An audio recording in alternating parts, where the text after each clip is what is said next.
I'm Brain. Hi, I'm Brian. Today I'm so excited to talk about your Brian. And I'm so excited to talk about your brain. So, what you normally think of as your brain is actually your cerebral cortex. So your cerebral cortex is divided into 4 lobes. You have your frontal lobe right here. It's involved in planning and movement. Like these sick dance moves. Exactly. So your frontal lobe is pre-central gyrus, which means it's before your central gyrus. And its main thing is the primary motor cortex, which functions in motor function. Again. Your frontal lobe functions upside down and contralateral. Upside down?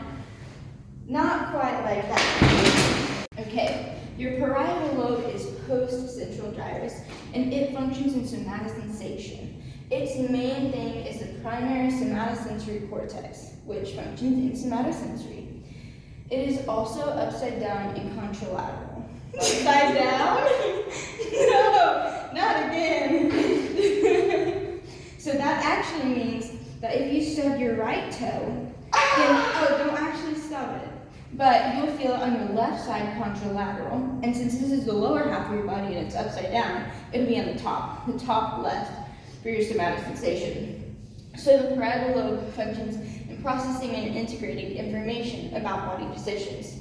So your right toe would send to your parietal lobe what it feels. Your occipital lobe is in the back right here, and it has the primary visual cortex, which functions in visual. Obviously mine doesn't work that well. Yeah.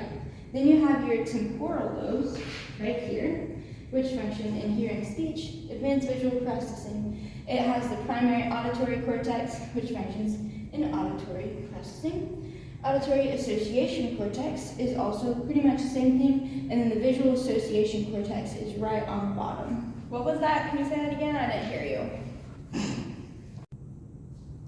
Alright, Ryan, here's a little visual for you. This is your frontal lobe with your primary motor cortex here in blue, your parietal lobe with your primary sensory cortex here in pink, your occipital lobe with your primary visual cortex right here, and then your temporal lobe with your primary auditory cortex in green. So your lobes are separated by fissures, which are just folds in the brain. So first of all, you have your longitudinal fissure, separates your cerebral cortex into 2 hemispheres. Then you have your lateral fissure, separates your frontal from your temporal lobes. Then you have your central sulcus, which separates your frontal from your parietal. And then in your occipital, you have your calcarine fissure. Then you have your central sulcus, your lateral fissure, your calcarine fissure, and your longitudinal fissure. We will now move on to a sagittal view of the brain. Sacrifices must be made. Okay, first we have the cerebral cortex, which is involved in higher processing. That's the 4 lobes that we've already talked about. Underneath the cerebral cortex, we have the cingulate gyrus, which is part of the limbic system, so it helps regulate emotions and pain, which is the last thing that Brian here felt. Under that, we have the corpus callosum, which allows for the 2 hemispheres of the brain to communicate. Then the thalamus processes all body sensations except for smell and then sends them to the cerebral cortex. Underneath that, we have the hypothalamus here, which is the 4S, feeding, fighting, fleeing, and reproducing. It maintains homeostasis by telling the pituitary gland what to do.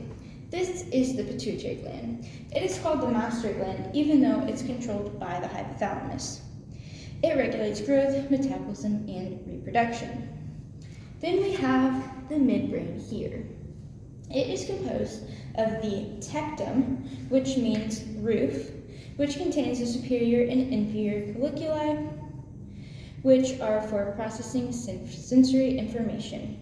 It's also composed of the tegmentum underneath the tectum, and tegmentum means covering, and is associated with the cranial nerves and the substantia nigra. Then we have the cerebellum, which means little brain, because that's what it looks like. It controls movement, balance, and coordination. Here we have the pons, which is where information crosses in the brain. That's where we get that contralateral effect in the lobes. Underneath that is the medulla oblongata, my favorite.